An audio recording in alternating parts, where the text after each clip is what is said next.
মানুষ, তার সঙ্গে দিব্যি হেসে কথা বলছিলেন গত রাতেই। কিন্তু যদি আজ সকালেই শোনেন মানুষটা কর্পূরের মতো জাস্ট উবে গিয়েছে, ভাবুন তো কেমন হবে অবস্থাটা। আশ্চর্য কিন্তু অস্বাভাবিক নয়। জাপানে বহু মানুষ এভাবেই উবে যাচ্ছেন। সংখ্যাটা নেহাত ফেলনা নয়। জানা যাচ্ছে প্রতি বছর প্রায় 1 লক্ষেরও কাছাকাছি মানুষ নিরুদ্দেশ হয়ে যান জাপানে। তাদের কোনো হদিশই আর পাওয়া যায় না। কি ভাবছেন কোনো সাংঘাতিক অপরাধ ঘটে গিয়েছে তাদের সঙ্গে? একদমই নয়, বরং স্বেচ্ছায় ভ্যানিশ হওয়ার সিদ্ধান্ত তাদের নিজেরই।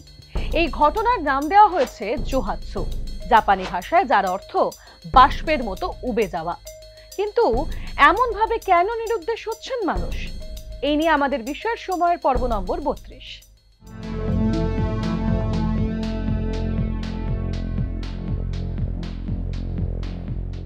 সামাজিকতা, সমাজে দুর্নামের দায় বা পারিবারিক ও কর্মক্ষেত্রের সমস্যা, এসব বিভিন্ন কারণ থেকে বাঁচতে স্বেচ্ছায় নিরুদ্দেশ হওয়ার সিদ্ধান্ত নিতে হচ্ছে জাপানের বহু মানুষকে। জাপান জেলের খবর অনুযায়ী জাপানের সমাজের চোখে ছোট হওয়া বহু মানুষের কাছে একটি ভয়ের কারণ। ঋণের দায়, চাকরি ছাঁটাই, পরীক্ষায় অকৃতকার্য হওয়া, বৈবাহিক সমস্যা ইত্যাদি বিভিন্ন সমস্যায় সম্মানহানির ভয়ে অনেকেই পালিয়ে বাঁচতে চান। এই সামাজিক চাপ একটা মানুষের মনে কি প্রভাব ফেলে জানাচ্ছেন মনোচিকিৎসক। সোসাইটির judgement is extremely influential in shaping our views about ourselves. মানে আমরা নিজেদের ব্যাপারে কি ভাবছি সেটা সোসাইটিটা একটা আয়না, এবং সেইখান থেকে আমি যা ফিডব্যাক পাচ্ছি তার থেকে আমরা বুঝতে পারছি। এইবার বিভিন্ন কারণে মানুষের চলতে চলতে, জীবনের পথে চলতে চলতে আমরা তো অনেকগুলো ভুল করি। সেটা কোনো হয়তো একটা ছোট ভুল হতে পারে, বড় ভুল হতে পারে, বা কিছু কিছু মানে কি বলবো, মানে পথ ভ্রষ্ট হয়ে অন্যদিকে চলে যেতে পারি, বা আমাদের নিজেদের পুরো যে কেপেবিলিটি সেটা ব্যবহার করে নিজেদের হয়তো চাকরি বাকরি, পড়াশোনায় যতটা ভালো করা উচিত ছিল ততটা করতে পারি না। তাই আমাদের অনেক সময় মনে হয় যে পেছন দিকে ফিরে তাকালে মনে হয় এটা যদি আমরা অন্যভাবে করতে পারতাম। এবং এটা মানুষের জীবনে এই যে রিগ্রেটটা, এই অনুশোচনাটা খুবই বাস্তব এবং বহু মানুষেরই হয়। কিন্তু চাপের জেরে পালাবো বললেই তো আর পালানো যায় না। আসুন জেনে নিই কিভাবে ঘটে এই সম্পূর্ণ ঘটনাটি। যারা জোহাৎসু হতে চান তারা ভাড়া করেন ইওনিগে ইয়া বা নাইট মুভার্স সার্ভিস।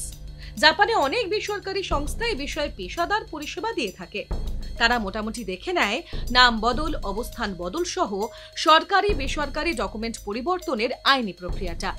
বেশ কয়েকদিন চলতে পারে এই প্রক্রিয়া। তারা ক্লায়েন্টের রিকোয়ারমেন্ট অর্থাৎ চাহিদা বুঝে সেই মতো সম্পূর্ণ নিরুদ্দেশ হবার প্রক্রিয়াটি প্ল্যান করে।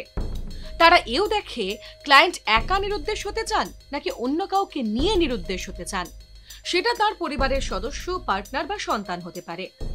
সেই অনুযায়ী টাকার বিনিময়ে তারা পরিষেবা দিয়ে থাকেন। আর এই গোটা ঘটনাটাই ঘটে আইনি প্রক্রিয়ার মাধ্যমে। এবার প্রশ্ন জাগতেই পারে, ঠিক কত খরচ হয় এই প্রক্রিয়ায়? সাধারণত কোনো নির্দিষ্ট রেট চার্ট নেই। ক্লায়েন্টের দরকার বুঝে কোটেশন দিয়ে থাকে নাইট মুভার্স কোম্পানিগুলি। কিছু কিছু জাপানি সংবাদ মাধ্যমের প্রতিবেদন অনুযায়ী এর খরচ 50,000 থেকে 3 লক্ষ জাপানি ইয়েন পর্যন্ত হতে পারে। ভারতীয় মুদ্রায় যা 29,000 টাকা থেকে 1,73,000 টাকার মধ্যে। বেশ অ্যাফোর্ডেবল, তাই না? কিন্তু কেন খোঁজ পাওয়া যায় না এই নিরুদ্দেশ হওয়া মানুষদের? আগেই বলা হয়েছে গোটা প্রক্রিয়াটাই হয় আইন মেনে। অন্যদিকে জাপানের প্রিভেসি আইন অত্যন্ত কঠোর।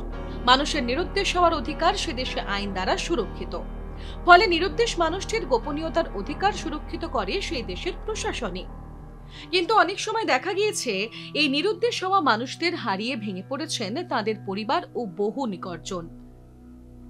কাছের মানুষ হঠাৎ করে হারিয়ে গেলে সেই মানুষের পারিবারিক ও সামাজিক পরিসরের বহু মানুষকে ট্রমার মধ্যে দিয়ে দিন কাটাতে হয়। বিস্তারিত জানাচ্ছেন মনোচিকিৎসক। মানে এটা খুবই বড় একটা ধাক্কা, কারণ আমি একটা মানুষকে চিনতাম, ভালোবাসতাম, জানতাম, তার সাথে একটা রিলেশনশিপ ছিল, সে হঠাৎ করে চলে গেল। এবং সবচেয়ে বড় যেটা এখানে চিন্তার বিষয়, যে কোনো এক্সপ্লেনেশন নেই। মানে সে হঠাৎ করে নিরুদ্দেশ হয়ে গেল। কেননা প্রত্যেক মানুষেরই তো একটা আমাদের একটা এক্সপ্লেনেশন লাগে কেন এই মানুষটা আমাদের জীবন থেকে চলে গেল। সে দূরে কোথাও চলে গেল, সে আমাদের সাথে যোগাযোগ রাখতে চায় না। এখানে তো এই বলে চলে যাওয়ার উপায়টা নেই। তাই সেই জন্য একটা বিস্ময়, একটা ধাঁধা, তার থেকে একটা হতাশা, এটা ডিপেন্ড করে আমি কতটা তার সাথে ঘনিষ্ঠ ছিলাম সেই বুঝে আমার মানসিক একটা প্রভাব পড়বে।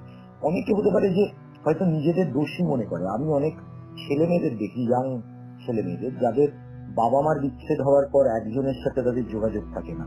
তখন অনেক ছেলে মেয়ে কিন্তু বিশ্বাস করে যে এটা হয়তো আমার জন্য হয়েছে, বাবা আর ওই পরিবারের সাথে যোগাযোগ রাখে। এটা তাদের ভ্রান্ত ধারণা, কিন্তু অনেকেরই মনে কিন্তু এই সন্দেহটা জন্ম দেয়।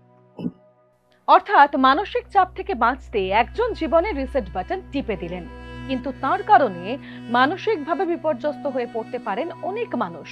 তাই প্রশ্ন ওঠেই, এরকম একটা জীবন এবং মানুষদের থেকে পালানোই কি একমাত্র সমাধান সূত্র? আর পালিয়ে গেলে ফের জীবনে সমস্যা আসবে না, এরকম গ্যারান্টি কি সত্যিই দেওয়া যায়? এ ধরনের আরো বিস্ময়কর সব ঘটনা জানতে অবশ্যই দেখতে থাকুন বিস্ময়ের সময়, প্রতি শনিবার এই সময়ের ফেসবুক এবং ইউটিউব পেজে।